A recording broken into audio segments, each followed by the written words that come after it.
अस्सलाम वालेकुम, welcome back to my channel. आज हम नेक्स्ट शॉर्ट क्वेश्चन देख रहे हैं। हमारे पास शॉर्ट क्वेश्चन आता है इलेक्ट्रिक और अक्सर लॉन्ग भी आ जाता है। इलेक्ट्रिक एंड ग्रेविटेशनल फोर्सेस, यानी इलेक्ट्रिक फोर्सेस कौन कौन सी होती हैं, ग्रेविटेशनल फोर्सेस होती हैं और इनमें क्या सिमिलरिटीज़, क्या हमारे पास डिससिमिलरिटीज़ होती हैं और इनके डिफाइन कैसे किया जा सकता है। यानी दोनों में हमारे पास जो है बेसिक एक कॉलम ने दी थी और एक हमारे पास न्यूटन ने दी थी। यानी ग्रेविटेशनल जो फोर्सेस थी वो हमारे पास जो न्यूटन ने दी थी और हमारे पास जो फोर्स इलेक्ट्रिक फोर्स है वो हमारे पास कॉलम ने दी थी। तो इनमें सिमिलरिटीज़, पहले सिमिलरिटीज़ डिस्कस कर लेते हैं। ये हमारे पास इन दोनों का जो प्रोडक्ट है इन्वर्सली प्रोपोर्शनल है स्क्वायर ऑफ डिस्टेंस के, यानी स्क्वायर ऑफ डिस्टेंस के इन्वर्सली प्रोपोर्शनल है और डिपेंड अपॉन मैथ पर।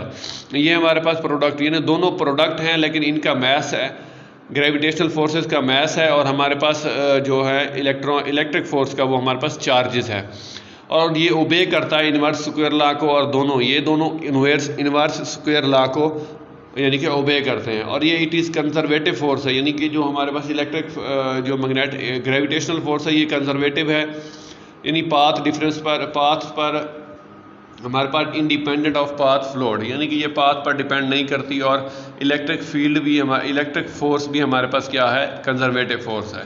ये तो हमारे पास इन सिमिलरिटीज़ थी दोनों में और इनको किस किस ने ड्राइव किया था। नेक्स्ट हमारे पास है इनकी डिससिमिलरिटीज़ क्या क्या है। तो पहली डिससिमिलरिटी क्या, ये अट्रैक्टिव फोर्स है। यानी जो हमारे पास ग्रेविटेशनल फोर्स है वो अट्रैक्टिव फोर्स है, ओनली अट्रैक्टिव है। यानी कि हम जो है जैसे कि हमें ज़मीन पर हम चलते हैं तो ज़मीन हमें अपनी तरफ खींचती है, ना कि हम ज़मीन को खींचते हैं। यानी कभी खींचते भी होंगे तो हम बहुत छोटी फोर्स से खींचते हैं क्योंकि वो निग्लिजिबल फोर्स है, क्योंकि हमारा मैस जो होता है वो बहुत कम होता है। और जो हमारे पास जो इलेक्ट्रिक फोर्स है वो अट्रैक्टिव और रिपल्सिव दोनों फोर्सेज होती हैं। जो हमारे पास ग्रेविटेशनल फोर्स है ये वीक फोर्स है और इलेक्ट्रिक फोर्स स्ट्रॉन्ग फोर्स होती है बिटवीन चार्जेस के दरमियान। और ये जो gravitational force long range force है बिटवीन, यानी कि यूनिवर्स में बहुत बड़ी यूनिवर्स है या किसी भी प्लेनेट में हमारे पास, हमारे अपने प्लेनेट अर्थ पर बहुत ज़्यादा यानी कि डिपेंड करती है, लॉन्ग रेंज है। तो ये शॉर्ट रेंज फोर्स है, चार्जेस के दरमियान होती है।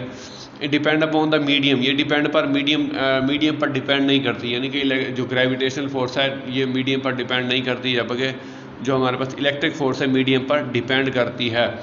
और it can not be shielded, यानी इसको शील्ड नहीं किया जा सकता, बाउंड नहीं किया जा सकता ग्रेविटेशनल फोर्स को, जबकि इलेक्ट्रिक फोर्स को शील्ड किया जा सकता है, बंद किया जा सकता है, काबू किया जा सकता है।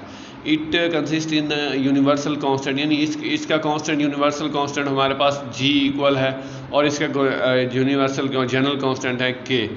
तो जी की वैल्यू हमारे पास क्या होती है, यानी ग्रेविटेशनल कांस्टेंट वैल्यू क्या होती है, 6.67 × 10⁻11 न्यूटन मीटर स्क्वायर फी किलोग्राम स्क्वायर होता है। और हमारे पास कांस्टेंट ऑफ इलेक्ट्रिक फोर्स का हमारे पास वैल्यू हमारे पास होती है 9 × 10⁻9 न्यूटन मीटर स्क्वायर फी कॉलम स्क्वायर। ये था इन दोनों में बुनियादी फ़र्क और ये हमारे पास इनकी सिमिलरिटीज़। आई होप आपको क्लियर हो चुका होगा। चैनल को सब्सक्राइब कर दें, बेल आइकन पर क्लिक कर दें ताकि इस तरह के शॉर्ट जो वीडियोज़ हैं आप तक पहुँचते रहें और जल्दी आप लोग लर्न कर सकें।